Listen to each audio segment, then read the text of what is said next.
एक संत वृंदावन गए, वहां कुछ दिन घूमे फिरे, दर्शन किए। जब वापस लौटने का मन किया तो सोचा भगवान को भोग लगाकर कुछ प्रसाद लेता चलूं।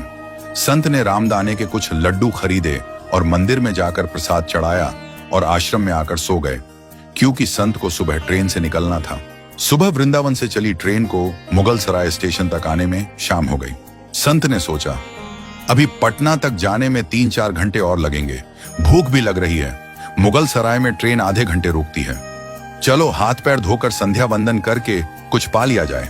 संत ने हाथ पैर धोए और लड्डू खाने के लिए डिब्बा खोला। उन्होंने देखा लड्डू में छींटे लगे हुए थे।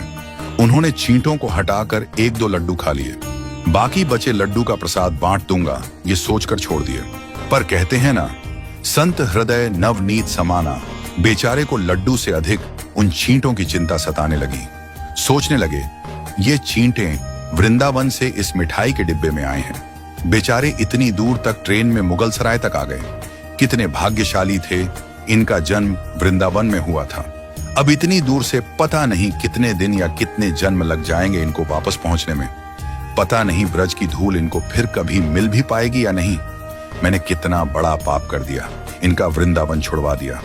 नहीं नहीं, मुझे वापस जाना होगा। और संत ने उन छींटों को वापस उसी मिठाई के डिब्बे में सावधानी से रखा और वृंदावन की ट्रेन पकड़ ली। उसी मिठाई की दुकान के पास गए और डिब्बा धरती पर रखा और हाथ जोड़ ली। मेरे भाग्य में नहीं कि तेरे ब्रज में रह सकूं, तो मुझे कोई अधिकार भी नहीं कि जिसके भाग्य में ब्रज की धूल लिखी है उसे दूर कर सकूं। दुकानदार ने देखा तो आया और कहने लगा, महाराज चींटें लग गई तो कोई बात नहीं, आप दूसरी मिठाई तुलवा लो। संत ने कहा, भैया मिठाई में कोई कमी नहीं थी, इन हाथों से पाप होते होते रह गया, उसी का प्रायश्चित कर रहा हूं। दुकानदार ने जब सारी बात जानी तो उस संत के पैरों के पास बैठ गया और भावुक हो गया। इधर दुकानदार रो रहा था, उधर संत की आंखें गीली हो रही थीं। बात भाव की है, बात उस निर्मल मन की है, बात ब्रज की है, बात मेरे वृंदावन की है, बात मेरे नटवर नागर और उनकी राधा रानी की है, बात मेरे कृष्ण की राजधानी की है। बूझो तो बहुत कुछ है, नहीं तो बस पागलपन है, बस एक कहानी।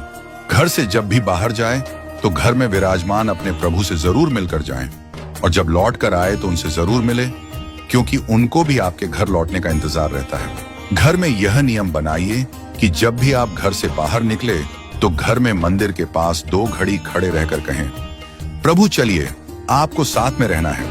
ऐसा बोलकर ही घर से निकले, क्योंकि आप भले ही लाखों की घड़ी हाथ में क्यों ना पहने हो, पर समय तो प्रभु के ही हाथ में है ना।